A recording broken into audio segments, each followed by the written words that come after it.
My GF said that she's capable of cheating on me.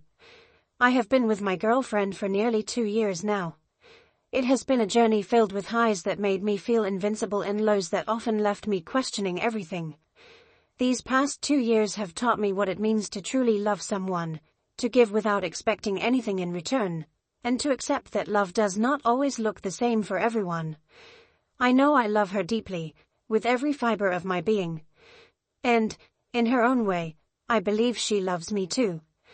But the way she expresses it, the way she views love, often leaves me wondering, is this enough? The truth is, if you were to paint our relationship in broad strokes, we would probably look like two people who should not be together. At our core, we are fundamentally different.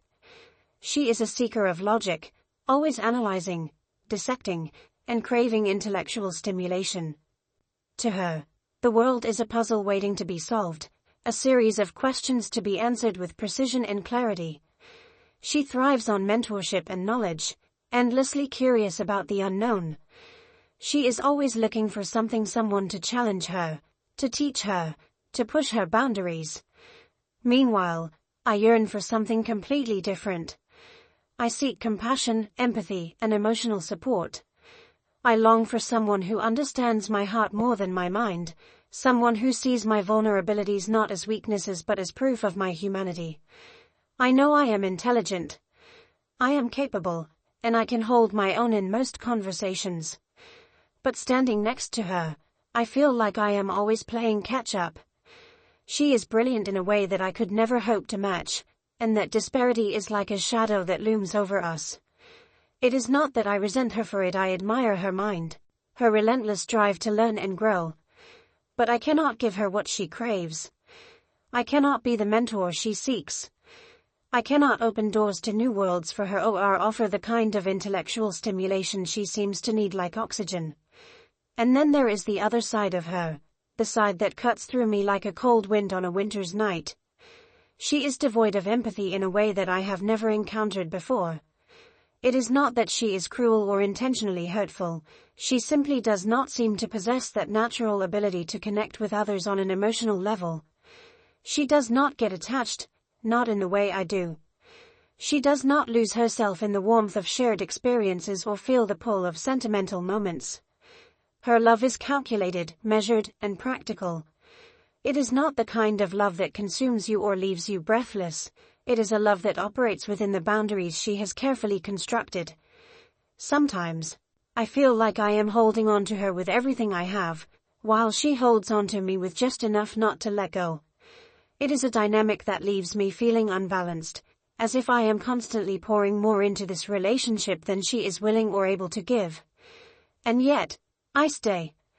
I stay because despite it all, she gives me something that I cannot find anywhere else. She makes me a better person. She challenges me to think differently, to grow, to push beyond my limits. When I am with her, I feel like I am capable of more than I ever imagined. She sees parts of me that I did not even know existed, and she brings them to life. But the question that haunts me, the question that keeps me awake at night, is this: what do I give her? What does she see in me that keeps her here? Because if I am being honest with myself, I know that what I offer is not unique. The things I give her, my love, my support, my devotion, are things she could find in countless others. There is nothing about me that sets me apart, nothing that makes me irreplaceable in her eyes. It is a hard truth to swallow, but it is one I cannot ignore. I wonder if she feels the same, if she knows that this imbalance exists between us. And if she does, what does it mean for our future? How long can we keep walking this tightrope before one of us falls? How long can I hold on to her, knowing that her grip on me might not be as strong? These are the thoughts that weigh on me as I lie awake at night, staring at the ceiling and listening to the sound of her breathing beside me. I love her. I love her in a way that I have never loved anyone before. But is love enough when everything else seems to be working against us? She is far from perfect, but perfection is not what I ever sought from her. What I get from her, I get from nobody else. It is not just about the way she pushes me to be better or the way she challenges me to rethink the world. It is something deeper, something intangible. She has this rare ability to make me confront parts of myself I might otherwise ignore, my weaknesses, my fears, my doubts. She makes me want to be a better version of myself, not for her, but for me. That is a gift I cannot take lightly, and it is one of the reasons I hold on to her, despite everything. And yet, the gnawing truth remains, what she gets from me is not unique. It is not special. What I offer, my love, my loyalty, my support, is not something she could not find in 100 other people. I know this, and I am fairly certain she knows it too. I see it in the way she looks at me sometimes, as if she is searching for something, anything, that might set me apart. It is a painful realization, but one I have come to accept. It does not diminish my feelings for her, but it does make me wonder how much longer she will stay. Last night, we were sitting together, talking as we often do, about everything and nothing. The conversation took a turn toward relationships, and eventually, we found ourselves discussing the concept of cheating. It came up because of a story someone had shared earlier about a mutual acquaintance who had been unfaithful. The room had been divided on the issue, with some insisting that cheating could be a mistake, a moment of weakness born from circumstances. Others, myself included, disagreed. I told her and anyone else who would listen that cheating is not a mistake. It is a series of deliberate choices. Nobody just stumbles into bed with someone else. It is not some unavoidable accident that happens in the heat of the moment. Every step that leads to infidelity is a choice. You choose to talk to someone. You choose to flirt. You choose to let the connection deepen, to let the barriers that separate a platonic relationship from something more fall away. You choose to allow them closer, to let them touch you, to take things further. And each choice builds on the last until you find yourself in a situation you cannot undo. That is not a mistake, it is a chain of conscious decisions. I thought about this as I spoke, about the weight of each choice and the responsibility that comes with it. I have always believed that love is not just a feeling but a commitment, a promise to honor and respect the person you are with. Cheating violates that promise in a way that cannot be excused or rationalized. To me, it is black and white. You either choose to stay true to your partner, or you do not. As I shared my thoughts, she sat there quietly, listening but not engaging much.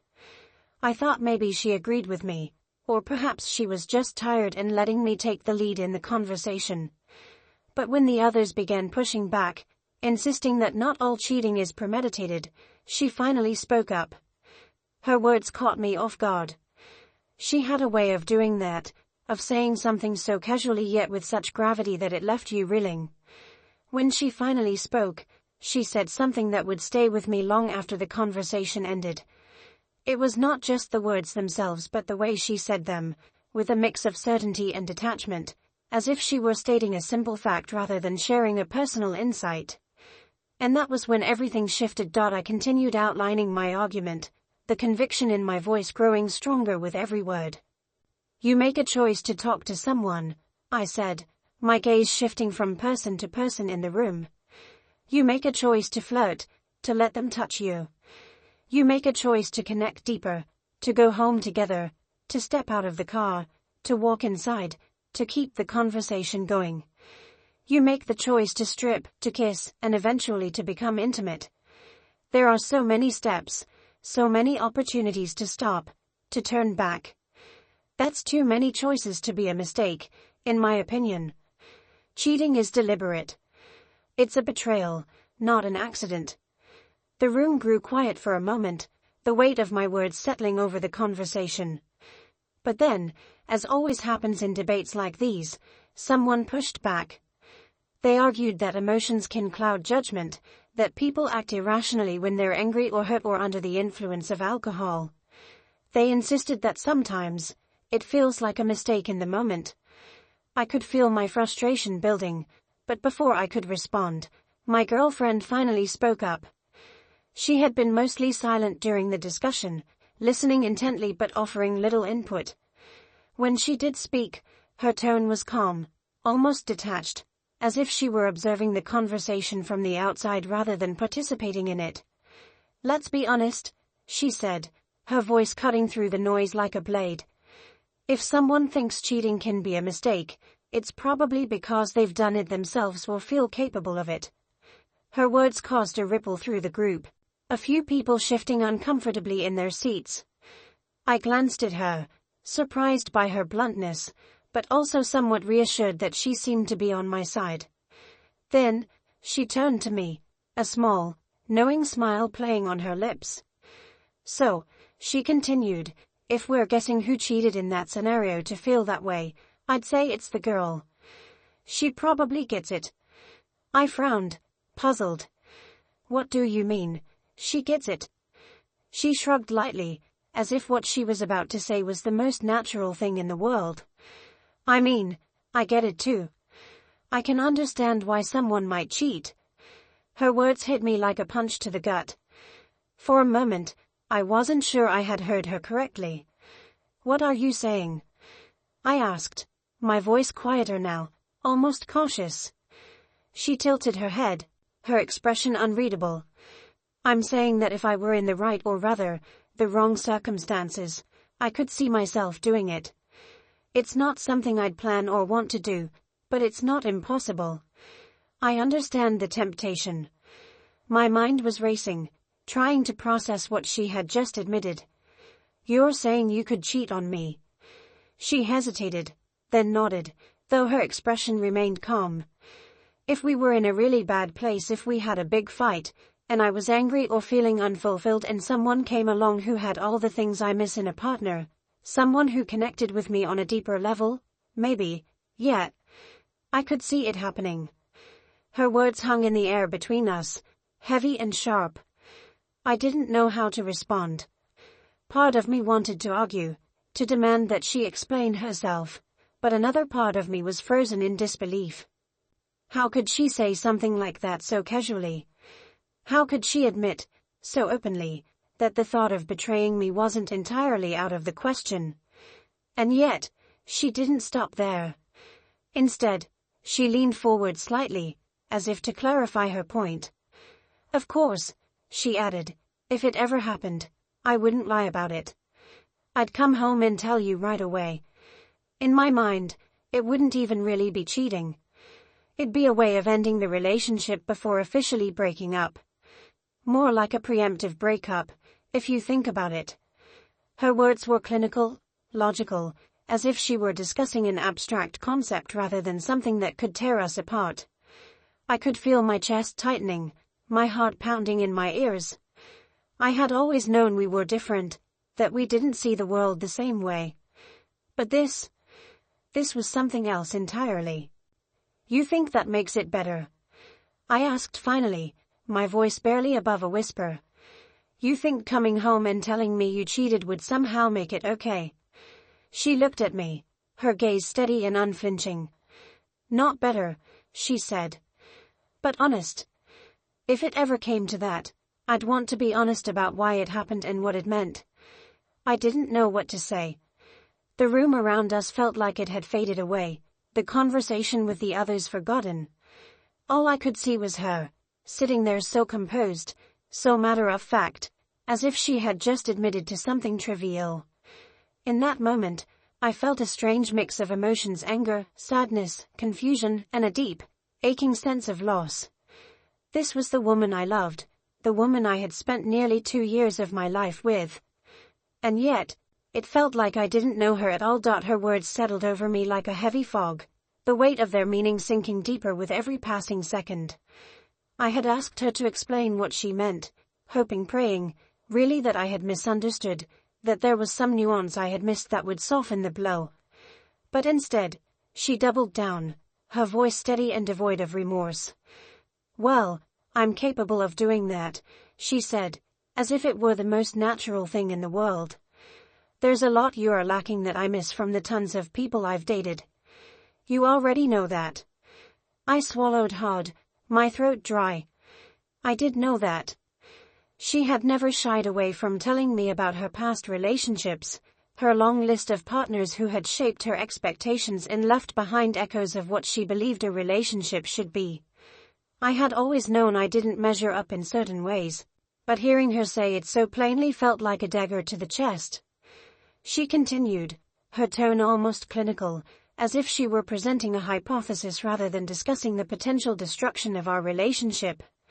If we ever got into a really big fight, and I was angry enough, yet, I could see myself going out, talking to some people. And if there's someone who has all those traits I've been missing and they're hot, then yet, I could cheat on you. She said it so matter-of-factly, as though she were describing a possibility rather than a betrayal. My heart pounded in my chest, and I could feel the blood rushing to my ears. I wanted to interrupt, to argue, to ask how she could say such a thing so calmly, but I couldn't find the words. She wasn't done yet. Of course, she added, then I'd come home and tell you I cheated, and that it's over. So, in my head, it's not really cheating. I'd just be making the active choice to end the relationship via cheating. At that point, it's more like I'm breaking up with you before telling you. The room seemed to tilt, the ground beneath me suddenly unstable. I stared at her, searching her face for some hint of regret, some flicker of emotion that might reveal this was a hypothetical she didn't truly believe in. But there was nothing. She met my gaze with a steady calmness, her expression devoid of guilt or hesitation. Do you hear yourself? I finally managed, my voice trembling. You're saying you'd destroy everything we've built together just to make a point. You're saying you'd hurt me like that, and somehow, in your mind, that's not cheating. Because you'd tell me afterward. She shrugged slightly, as if the question didn't warrant much thought. I'm just being honest. If it came to that, it would mean the relationship was already over. I'd just be acting on it before officially ending things. Her words hit me like a wave, crashing over me and pulling me under. I felt like I was drowning in a sea of emotions: anger, betrayal, sadness, disbelief. How could someone I loved, someone I had trusted with my heart, think this way? How could she reduce our relationship to a series of logical steps, stripping it of the love, the connection, the humanity that had made it worth fighting for? Do you even care about how that would make me feel? I asked, my voice breaking. Do you care about the pain it would cause, the damage it would do to me? She hesitated for a moment, just long enough for hope to flicker in my chest. But when she spoke, her words extinguished it completely. I do care. But if it ever came to that, it would mean I wasn't happy anymore. And if I'm not happy, then staying together would hurt both of us in the long run. It's better to end it than drag it out. I stared at her, my mind racing to process what she was saying. She spoke of unhappiness as if it were inevitable, as if our relationship were already on a countdown to its expiration date. I had spent nearly 2 years loving her, giving her everything I had, and this was how she saw our future. I love you, I said, my voice barely above a whisper. I've given everything to this relationship. And you're telling me that if things get tough, you'd just throw it all away? You'd go to someone else instead of fighting for us? She sighed, as if the conversation were exhausting her. It's not about throwing it away. It's about being honest with myself. If I'm not happy, I won't stay. That's just who I am. Her words hung in the air between us, heavy and final. For a long moment, neither of us spoke. I could feel the tears burning in my eyes, but I refused to let them fall. I didn't want to cry in front of her, didn't want to give her the satisfaction of seeing how deeply her words had cut me. Finally, I stood up, my legs shaky beneath me. I need some air, I said, my voice hoarse. She didn't try to stop me, didn't call after me as I walked out of the room. I stepped outside into the cool night, the air sharp against my skin. I stood there for a long time, staring up at the stars and wondering how we had gotten here, how I had allowed myself to fall in love with someone who could so casually admit they might betray me. In that moment, I felt a crack deep inside me, a fissure forming in the foundation of my love for her. I wasn't sure if it could be repaired, if we could ever go back to the way things were before. All I knew was that something had shifted, and nothing would ever be the same again.